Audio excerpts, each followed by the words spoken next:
मैं तुम्हें ये दावत देता हूं, तुम इसकी उसकी सुन करके अपने आप को बदल लेते हो, अपने आप को बदलने लगते हो।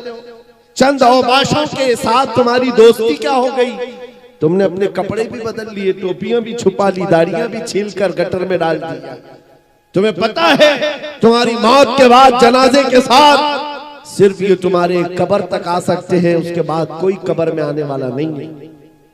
तुम्हारी कब्र में कोई आएगा तो आमिना के लाल तशरीफ लाएगा।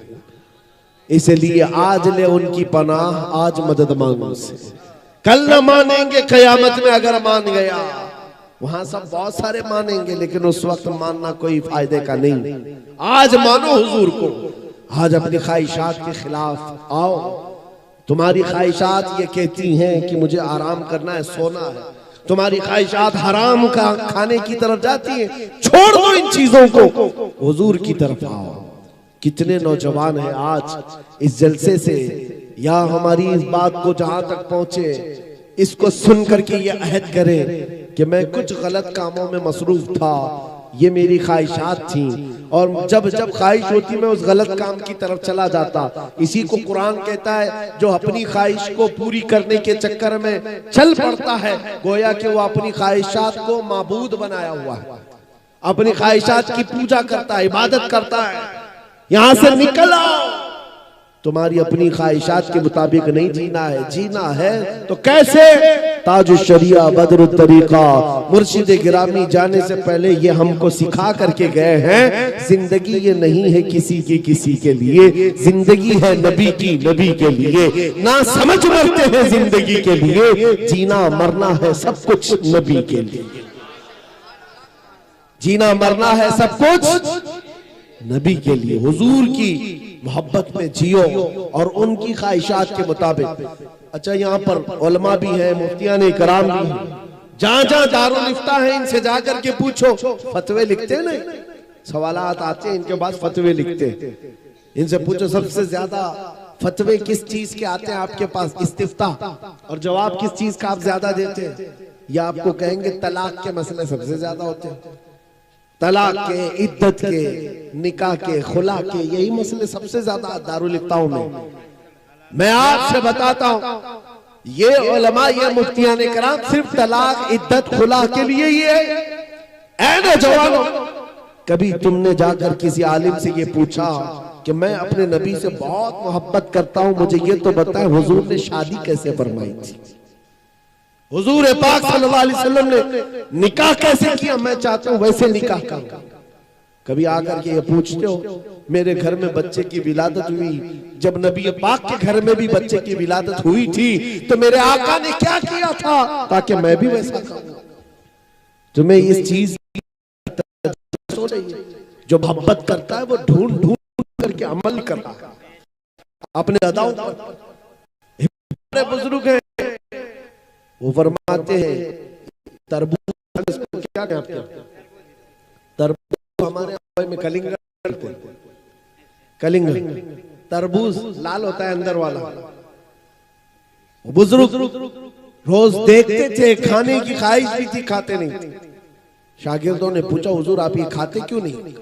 कहा ये सुन्नत है, हुजूर पाक ने खाया है। कहा हाँ सुना तो है, तो फिर क्यों नहीं खाते? कहा मैं इस बात की तलाश में हूं कि हुजूर ने कितने टुकड़े करके खाए थे, ये मुझे मिल जाए, मैं उसी तरीके से खाना चाहूं।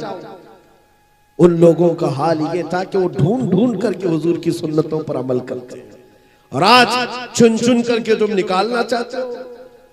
यही तो बात है जिसको इकबाल कहता है, उनके जो हम गुलाम थे खल्क के पेशवा रहे हैं, उनसे फिरे जहां फिरा फिर आई कली वकार ने, हमें करनी है शहीनशाह बतहा की रजा जोई। वो अपने हो गए तो रहमत परवरदिगार अपनी ख्वाहिशात के खिलाफ जाओ।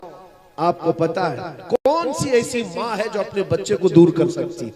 कोई माँ है, छोटा बच्चा, लेकिन मदीने तैयबा में हमने ये भी देखा, एक माँ 1.5 साल का बच्चा लेकर हुजूर के पास आई, जंग में जा रहे हैं हुजूर, कहा कि हुजूर ये मेरा बच्चा भी लेकर के जाए। 1.5 साल का बच्चा लेकर आई है। सोचो, अकल में लाओ बात, उन्होंने अपनी ख्वाहिशात को कैसे हुजूर के कदमों पे डाल दिया। हुजूर पाक ने पूछा इसका क्या करेंगे? खातून कहती है मेरे पास अब कोई जवान नहीं रह गया, मेरा शहीद हो चुका, मेरे पास इस 1.5 साल के बच्चे के अलावा कोई नहीं। मदीने की सारी खवातीन अपने जवान बेटे आपके साथ भेज रही है, तो मैं पीछे क्यों रहूं?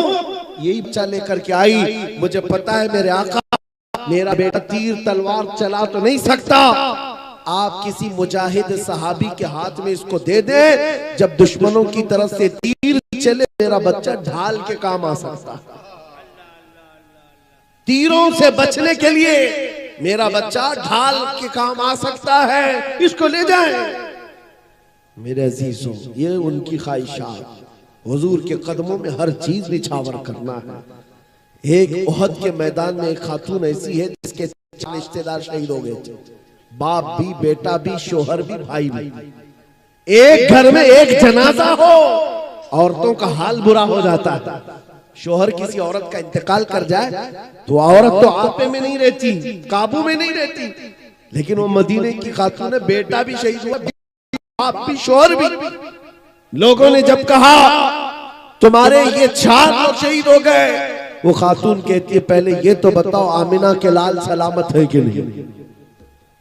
मेरे घर की शहादतें छोड़ो। कैसी खातून थी, कैसा जिगर था उनके पास। आने वाले ने कहा अल्लाह के रसूल सलामत है, तो वो अपना आंचल फैला कर कहती है मेरा चांद सलामत तो पूरी कायनात सलामत है। या रसूल अल्लाह, कुल्लु मुसीबतिन बादका जुललुन, ऐ अल्लाह के रसूल अगर आप हैं तो हर मुसीबत छोटी है, हर मुसीबत छोटी है।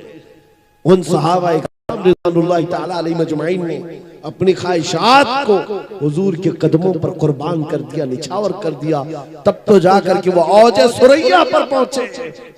आज मैं आपसे यही रिक्वेस्ट करके जाता हूँ, नौजवानों, जिंदगी बची थोड़ी सी है हमारे पास, यूं गुजर कर चली जाएगी, अनकरीब मलकुल मौत आने वाले हैं।